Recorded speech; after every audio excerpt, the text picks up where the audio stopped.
Hello everyone, welcome to TSN Education channel. Today we will do class 8 Geography chapter 5 Industries. Second video. Ownership के basis पर किस तरह से जो industries है उनको क्लासिफाइड किया गया है.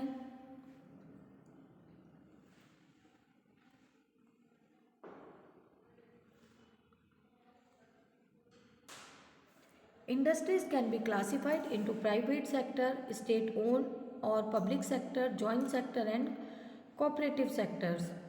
ओनरशिप के बेसिस पर इंडस्ट्रीज़ को क्लासिफाइड किया गया प्राइवेट सेक्टर में, स्टेट ओन और पब्लिक सेक्टर में, जॉइंट सेक्टर में और कोऑपरेटिव सेक्टर में. Private sector industries are own and operate by individual. Private sector industries को कोई भी इंडिविजुअल ऑपरेट करते हैं या फिर जो इंडिविजुअल्स के ग्रुप हैं वे ऑपरेट करते हैं. The public sector industries are own and operate by the government. Public sector industries को गवर्नमेंट ऑपरेट करती है, such as Hindustan aeronautics limited, जैसे कि Hindustan aeronautics limited and steel authority of India limited. ये इसके कुछ एग्जाम्पल्स हैं. Joint sector industries are own that operated by the state. Joint sector industries वे होती हैं जो कि कोई स्टेट जिसे ऑपरेट करता है या इंडिविजुअल स्टेट करता है या फिर इंडिविजुअल्स के जो ग्रुप हैं वे उसको इंडस्ट्री को ऑपरेट करते हैं. मारुति उद्योग limited is an example of joint sector industry. Maruti उद्योग लिमिटेड एक जॉइंट सेक्टर इंडस्ट्री का एग्जांपल है. Cooperative sector industries are own and operate by the producer और सप्लायर्स ऑफ रॉ मटेरियल्स. ऐसी जो इंडस्ट्रीज जिनको कि सप्लायर्स या रॉ मटेरियल्स के जो भी सप्लायर्स होते हैं या वर्कर्स होते हैं, जो प्रोड्यूसर्स होते हैं, ये ऑपरेट करते हैं. Anand milk union limited and Sudha dairy are a success stories of cooperative venture. Anand milk union limited और सुधा डेयरी एक इस टाइप जो कोऑपरेटिव वेंचर के कुछ एग्जाम्पल हैं. Factors affecting location of industries. The factor affecting the location of industries are the availability of raw material. जो factors हैं किसी भी इंडस्ट्री की लोकेशन को अफेक्ट करते हैं कि रॉ मटेरियल किस तरह से उन्हें लैंड या अवेलेबिलिटी क्या है और किस तरह से उन्हें रॉ मटेरियल मिलेगा. वाटर, लेबर पावर, कैपिटल और कितना अमाउंट लगेगा अगर उस किसी भी इंडस्ट्री में, और ट्रांसपोर्ट और मार्केट किस तरह से होगा. Industries are situated where some or all of factors are easily available.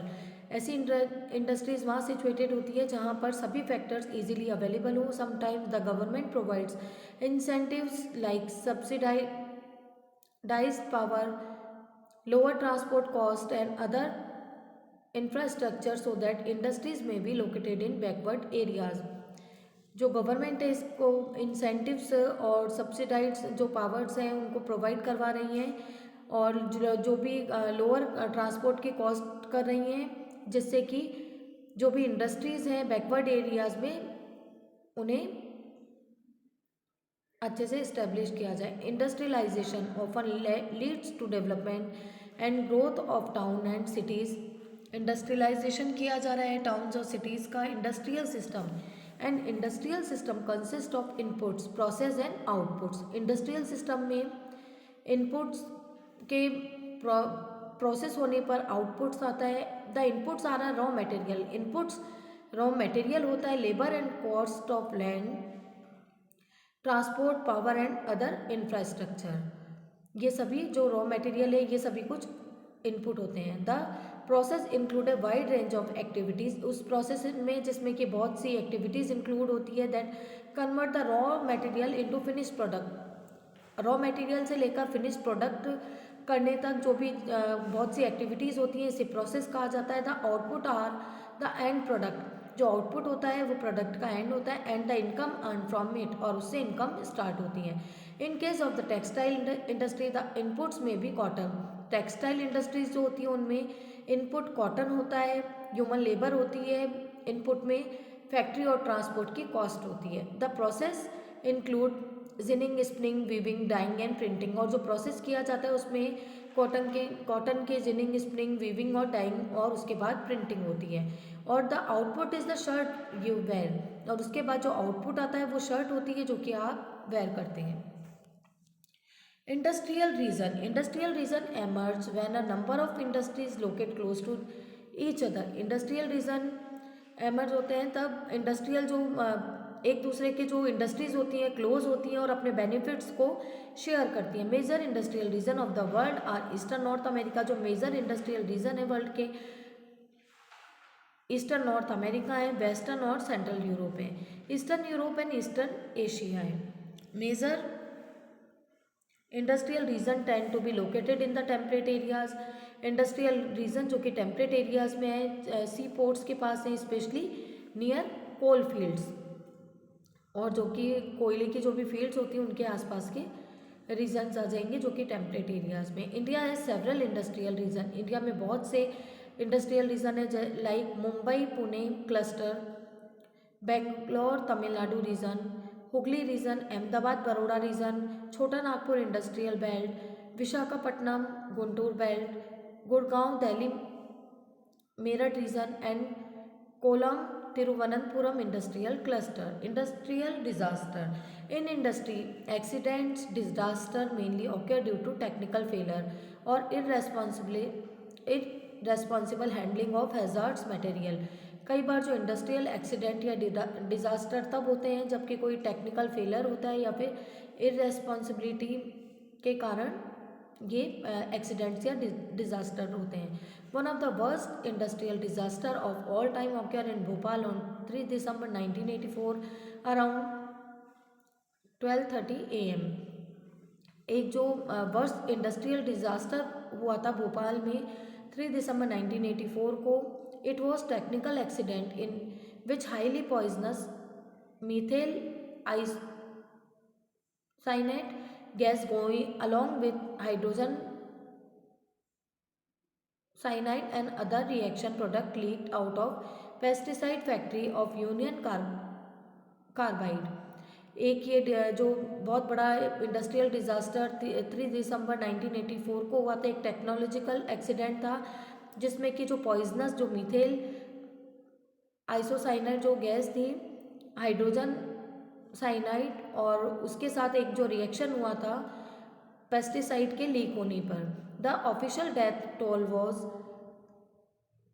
3598 इन 1989, और जो ऑफिशियल जो डेथ बताई गई थी 3598 की हुई थी। 1000 who survive still suffer from one और मैनी एलिमेंट्स लाइक ब्लाइंडनेस, और जो भी अभी तक बाद में सफ़र कर रहे थे, सर्वाइव कर रहे थे वे लोग, उन्हें ब्लाइंडनेस और इम्यून जो सिस्टम था उनका वे खराब हो गए थे, और भी कई ऐसे डिसऑर्डर्स हुए थे। इन अदर इंसिडेंट ऑन 23 दिसंबर 2005, अब एक अदर जो इंसिडेंट बताया 23 दिसंबर 2005 में, due to gas well blow out in ग्वाकियो कॉन्गनिंग China 243 people died, 9000 were injured. जो 9000 पीपल थे वो इंजर्ड हुए थे, 64 were evacuated. Many people died because they were unable to run after the explosion. Explosion के बाद बहुत से जो पीपल रन नहीं कर पाए थे और जिसके कारण उनकी डेथ हो गई थी। Most those who could not escape in time suffered burns to their eyes, और बहुत से ऐसे लोग थे जिनकी जो आइज थी वो बर्न हो गई थी। Skin and lungs from the gas, और स्किन और लंग्स उस जो गैस थी पॉइजनस गैस उससे खराब हो गई थी। Risk reduction densely populated residential area should be separate far away from the industry. इसके लिए कौन से रिडक्शन मेजर्स होते हैं, ऐसे जो भी एक्सीडेंट होते हैं उनसे कौन से बचाव किए जा सकते हैं। Densely populated residential area should be separate far away from the industrial area. Industrial area जो भी हैं और जो भी डेंसली पॉपुलेटेड एरिया हैं उन्हें बिल्कुल सेपरेट रखना चाहिए। People staying in the vicinity of industries should be aware of the shortage of toxins of hazard substance and their possible effect in case of an accident occurs.